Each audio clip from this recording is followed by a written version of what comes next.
கர்த்தருடைய பரிசுத்த நாமத்துக்கு ஸ்தோத்திரம். எல்லாருக்கும் ஹாப்பி நியூ இயர். அநேக எக்ஸ்பெக்டேஷன் நமக்கு இந்த வருஷத்தில் இருக்கும். எல்லா சூழ்நிலைகள் மத்தியிலும், எல்லா தேவைகளின் மத்தியிலும் நம்முடைய வாழ்க்கையில் கர்த்தர் நமக்கு ஒரு ஆசீர்வாதத்தையும் அநேக உயர்வுகளையும் அநேக ஜெயங்களையும் வைத்திருக்கிறார். யோசுவா 1:5 நீ உயிரோடு இருக்கும் நாளெல்லாம் ஒருவனும் உனக்கு முன்பாக எதிர்த்து நிற்பதில்லை. நான் மோசையோடு இருந்தது போல உன்னோடும் இருப்பேன். நான் உன்னை விட்டு விலகுவதும் இல்லை, உன்னை கைவிடுவதும் இல்லை. அநேக நேரங்களில் நம்மளுக்கு வருகிற பர்த்டே விஷஸில் கூட, இல்லை நம்முடைய சூழ்நிலைகள் எதிராக இருக்கும்போது கூட இந்த வாக்குத்தத்தை நம்ம கேட்டிருக்கோங்க. ஆனால் இந்த வருஷத்தை நம்ம துவங்கும் பொழுது இந்த வாக்குத்தத்தை ரொம்ப சாதாரணமாக எடுத்துக்காம இதனுடைய பேக்ரவுண்டு, இதுக்கு முன்னாடி என்னென்னலாம் நடந்துச்சு, இந்த வாக்குத்தத்துக்கு பின்பு யோசுவாவுடைய வாழ்க்கையில் என்னென்னலாம் நடந்துச்சு நீங்கள் தியானிச்சு பாருங்க. ஏக காரியங்கள் அந்த மனுஷனை வச்சு கர்த்தர் செஞ்சிருக்கிறாருங்க. ஏன்னா ஒரு அடிமைத்தன வாழ்க்கையிலேருந்து, ஒரு அடிமைத்தன சூழ்நிலையிலிருந்து இஸ்ரேல் ஜனத்தை, ஒரு பெரிய கூட்டத்தை மோசே என்ற மனுஷனால கர்த்தர் நடத்தி வருகிறாரு. அந்த மனுஷனுக்கு பின்பு இப்போ நெக்ஸ்ட் ஒரு லீடர்ஷிப் சேஞ்ச் நடக்குது. அந்த இடத்துல இந்த யோசுவா வரணும். அப்போ யோசிச்சு பாருங்களேன், எவ்வளோ பெரிய பொறுப்பு அவர் கையில் வந்திருக்குன்னு சொல்லிட்டு. அந்த பொறுப்பு வரும்பொழுது இந்த மனுஷனுக்கு என்னென்ன மாதிரி எண்ணம்லாம் இருந்திருக்கும், எவ்வளோ பயம் இருந்திருக்கும், எப்படிப்பட்ட கன்ஃபியூஷன்ஸ்லாம் இருந்திருக்கும்லாம் நம்ம சொல்லி கரெக்டாக இதுதான் எக்ஸாக்டாக சொல்லிட முடியாது. அவங்க அந்த நேரத்தில் இருந்தவங்களுக்கு தான் தெரியும் அது எவ்வளோ கஷ்டம்னு சொல்லிட்டு. அந்த சேலஞ்சஸை இந்த மனுஷன் அக்செப்ட் பண்ணி கர்த்தர் என்ன பண்ணுறாருன்னா, இவருடைய உண்மைத்தன்மை, இவருடைய காரியங்கள்லாம் பார்த்து இவரை ஆசீர்வதிக்கணும்னு சொல்லி மோசைக்கு பின்பாக இவரை முன்குறித்து இவரை மூலயமா அந்த ஜனங்களை நடத்தி செல்வாரு. இன்னைக்கு அந்த வாக்குத்தத்தம் தான் இந்த வருஷத்தை கர்த்தர் நமக்கு துவங்கும் பொழுது இந்த வருஷத்துக்கான வாக்குத்தத்தமா நமக்கு கொடுத்துருக்கிறாருங்க. அப்பனா கர்த்தர் யோசுவாவை மாத்திரம் இல்லை, நம்மையும் ஆசீர்வதிக்கிறவராய், நம்முடைய பேரையும் பெருமைப்படுத்துகிறவராய், நம்மையும் ஜெயம் எடுக்கிறவராய், நாமையும் அநேக சக்சஸ்ல பார்க்கிறதுக்கு அவர் ஒரு திட்டத்தை வச்சிருக்கிறாருங்க. அவர் மேலான நோக்கத்தை வச்சிருக்கிறார். இன்னைக்கு நீங்க என்ன ஐடியாஸ் வச்சிருக்கலாம், உங்களோட ஃபேமிலி, உங்களோட சூழ்நிலை, உங்களோட குடும்பம், உங்க பிஸ்னஸ், உங்களுடைய எதிர்காலம் எல்லாமே நீங்க யோசிச்சு வச்சிருக்கலாம். அதிலும் மேலான ஒரு திட்டத்தை கர்த்தரின் நான்குல கர்த்தர் உங்களுக்கு எனக்கு வச்சிருக்கிறாருங்க. நம்ம செய்ய வேண்டிய காரியங்கள் என்னன்னா, இந்த யோசுவாவுடைய வாழ்க்கையில பார்த்த ஒரு சில காரியங்களை மட்டும் நான் சுருக்கமா சொல்லிட்டு நான் முடிச்சிடுறேன். முதல்ல இந்த யோசுவா செய்கிற ஒரு காரியம் என்ன தெரியுமாங்க, இவ்வளவு பெரிய காரியம் ஒன்று வருது, அது அவரால் தாங்க முடியுமான்னு கூட தெரியல. ஏன்னா மோசைக்கு இந்த காரியத்தை சொல்லும் பொழுது இந்த ஜனத்திற்காகவும் பார்வனுக்கு முன்பாக நிற்க முடியாது சொல்லிட்டு அவர் சாக்கு போக சொல்லி, நான் திக்குவாயும் மந்தனாவும் உள்ளவன் என்று சொல்லி அவர் என்ன பண்ணா ஃபர்ஸ்டே இதை அவாய்ட் பண்றாரு. ஆண்டவரை வேற யாரும் அனுப்புங்கன்னு சொல்லி. ஆனா யோசுவா அதை பண்ணலங்க. நமக்கும் சேலஞ்சஸ் வரும். 2025 எப்படியாப்பட்ட சூழ்நிலை வரலாம். யோசுவாவுக்கே அப்படியே மாறிடுச்சு. முதல் வசனத்துல யோசுவா 1:1 மோசேனுடைய ஊழியக்காரன் தான் அவனை அட்ரஸ் பண்ணி காட்டுறாரு. கொஞ்ச நேரத்துல அவனை லீடராகவே மாத்தி அவனை நடத்துகிறதுக்குன்னு வரும்போது அப்ப யோசிச்சு பாருங்க, எல்லாமே மாறும். எப்போ எந்த சூழ்நிலை மாறும்னு சொல்ல முடியாது. நம்ம அந்த சூழ்நிலை கூட கர்த்தர் சொன்ன காரியத்தை நான் செய்வேன், கர்த்தர் என் வாழ்க்கையில செய்ய நினைக்கிறதுக்கு நான் தடை பண்ண மாட்டேன் அப்படின்ற ஒரு இருதயத்தோட போங்க. நீங்க அந்த மென்டாலிட்டிக்கு வாங்குங்க, அந்த உறுதியான எண்ணத்துக்கு வாங்க. கர்த்தர் பெரிய காரியங்களை செய்வார். அடுத்து இந்த யோசுவா கிட்ட ஒரு சுபாவம் ஒன்று முன்னாடி இருந்துச்சு. என்னாகமம்ல 13 கடைசியிலலாம் நீங்க வாசிச்சு பார்த்தா தெரியும். அப்படியே கண்டினியூவா 14 வாசிச்சு பார்த்தா தெரியும். ஜனங்க கர்த்தரை விசுவாசிக்காத போது ட்ரெஸ் எல்லாம் கிழிச்சிட்டு அழுகுற, இவர் கூட காலியமா இருக்கிறாங்க. கர்த்தர் நமக்கு இந்த தேசத்தை கொடுப்பாங்கன்னு சொல்லிட்டு அவங்க சொல்றாங்க. இவங்க நடக்காதுன்றாங்க. இவங்க 2 பேர் விசுவாசத்தில் நடக்கும்ன்றாங்க. இப்போ கர்த்தர் என்ன பண்றாருன்னா, யோசுவா 1:11 நீ போய் ஜனங்கள் இடத்துல சொல்லு. அப்ப நீ முன்னாடி போயிட்டு மன்றாடி கெஞ்சிட்டு இருந்தல்லப்பா, அந்த மாதிரியான பிஹேவியர் இந்த வருஷம் இருக்கக்கூடாது. நீ நடத்துறவனாய் மாறு. நீ போயிட்டு கேட்டு நீங்க பண்ணுங்களேன், இல்ல நீ பண்ணு, நீ கர்த்தர் சொல்ற இதை பண்ணுன்னு சொல்லி கமாண்ட் பண்றவங்களா இருக்காங்க. உங்க சூழ்நிலை எதிராக இருக்கட்டும், உங்க வியாதி பெருசா இருக்கட்டும், உங்க பலவீனம் பெருசா இருக்கட்டும், சேலஞ்சஸ் பெருசா இருக்கட்டும், அதெல்லாம் பார்த்து கமெண்ட் பண்ணுங்க. கர்த்தர் எனக்கு நாட்டில் பெரிய காரியத்தை செய்ய வல்லவராக இருக்கிறார் சொல்லி சுபாவத்தை மாத்துங்க. நான் சின்னவன், என்னால தான் பண்ண முடியாதுன்ற மென்டாலிட்டி நீங்க மாத்தி போட்டு என்னை கொண்டும் கர்த்தர் செய்வார். இல்லையா? என்னை கொண்டும் கர்த்தர் செய்வார். அது நீங்க எதிர்பார்க்குற ஆசீர்வாதமாக கூட இருக்கட்டும், அதுலயும் கர்த்தர் செய்வார். நீங்க கர்த்தர் உங்களுக்கு சொல்றதை நீங்க மனப்பூர்வமா செஞ்சு பாருங்க. அதுல சந்தேகப்படாம செஞ்சு பாருங்க, அதுல பயப்படாம செஞ்சு பாருங்க. வசனம் தான் சொல்லுது. நீங்க 7வது வசனம் வாசித்து கொள்ளும்போது பலன் கொண்டு திடமனதா இருந்தா சொல்றாரு.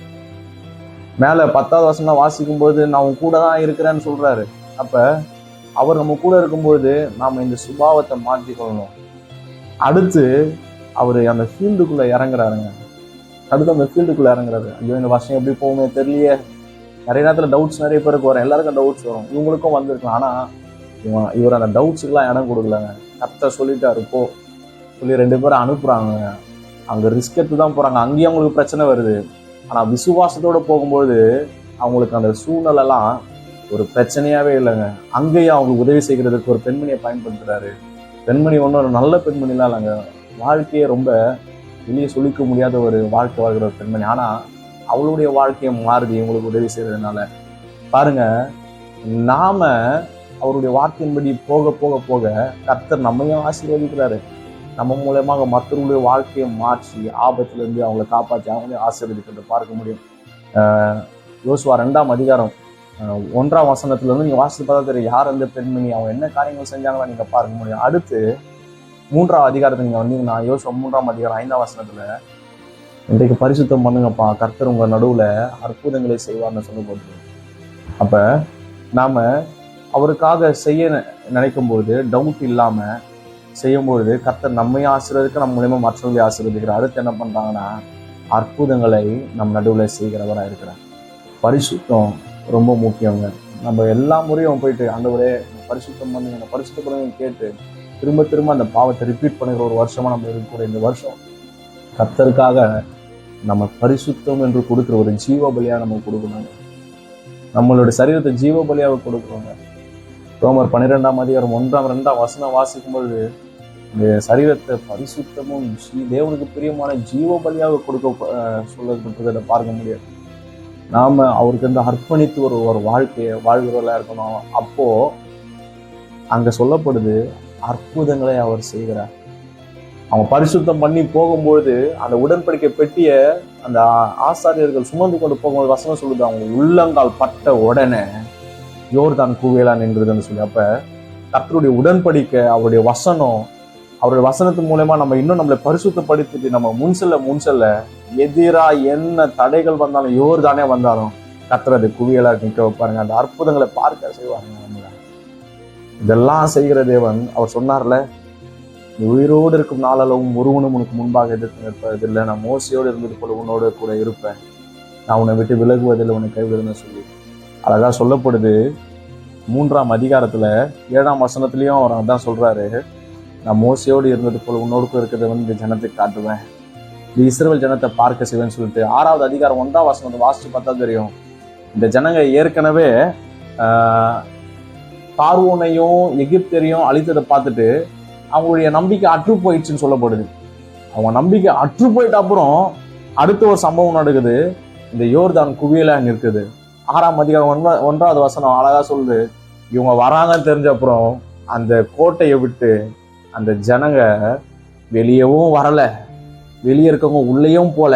அங்க இஸ்ரவேல் ஜனம் வரதுன்னு தெரிஞ்ச உடனே அந்த எரிகோவுக்கே ஒரு லாக்டவுன் உண்டாவதை அங்க பார்க்க முடியுங்க. கர்த்தர் சாதாரணமான காரியத்தை செய்கிறதுக்காக இந்த ஆண்டை நமக்கு கொடுக்கல. அவங்க பார்வோனை பார்த்துட்டாங்க, அவங்க எகிப்தியரை பார்த்துட்டாங்க, செங்கடலை பார்த்துட்டாங்க, வறட்சியை பார்த்துட்டாங்க, பட்டினியை பார்த்துட்டாங்க, அவங்க வந்து சில போராட்டங்களை பார்த்துட்டாங்க, யோர்தானை பார்த்துட்டாங்க, எரிகோவை பார்த்துட்டாங்க. ஆனா கர்த்தர் அவங்கள தொடர்ந்து நடத்தி கொண்டே போறாருங்க. நம்ம எந்த சூழ்நிலை எவ்வளவு பெரிய காரியங்களை பார்த்தாலும் கர்த்தர் நம்மை தொடர்ந்து நடத்துகிறவராய் இருக்கிறார். கர்த்தர் நம்மை தொடர்ந்து நடத்துகிறவராக இருக்கிறார். 6ஆம் அதிகாரம் யோசுவா 6ஆம் அதிகாரம் 27வது வசனத்தை நீங்க வாசித்து பார்த்தா தெரியும். அவர் சொன்னார்ல, நான் வந்து மோசையோடு இருந்தது போல உன்னோடு கூட இருப்பேன், அதை நான் காட்டுவேன், இந்த ஜனங்கள் இடத்துல காட்டுவேன்னு சொன்னார்ல. 6ஆம் அதிகாரம் 27வது வசனம், இவ்விதமாய் கர்த்தர் யோசுவாவோடு கூட இருந்தார், அவன் கீர்த்தி தேசம் எங்கும் பரம்பிச்சு. அவர் ஏன் தெரியுமாங்க நம்ம கூட இருக்குன்னு சொல்லி இந்த வாக்குத்தத்தத்தை கொடுக்குறாரு. இப்படிப்பட்ட காரியங்கள்லாம் செய்து முடிக்கிறது இருக்கும், இதன் மூலமா அவர் மகிமைப்படுகிறது இருக்கும். அவர் நம்ம சில பேர் வந்து இதுவா உருப்புறாரு, இதுவா எப்படி பண்ணலாம், சில பேருடைய வார்த்தைகளை நாம கேட்டு கஷ்டப்பட்டு போயிருப்போம். ஆனா அதே வார்த்தையை கர்த்தரை கேட்டுக்கொண்டிருக்காத நம்ம மறந்துடுறோம். அவர் கேட்கும்போது அது ஜீர்ணிச்சுக்கிறதே இல்லைங்க. அவர் ஸ்ட்ரெயிட்டா என்ன பண்றாருன்னா, இவர்களுக்கு முன்பாக தான் நம்மை உயர்த்துகிறவராக இருக்கிறார்.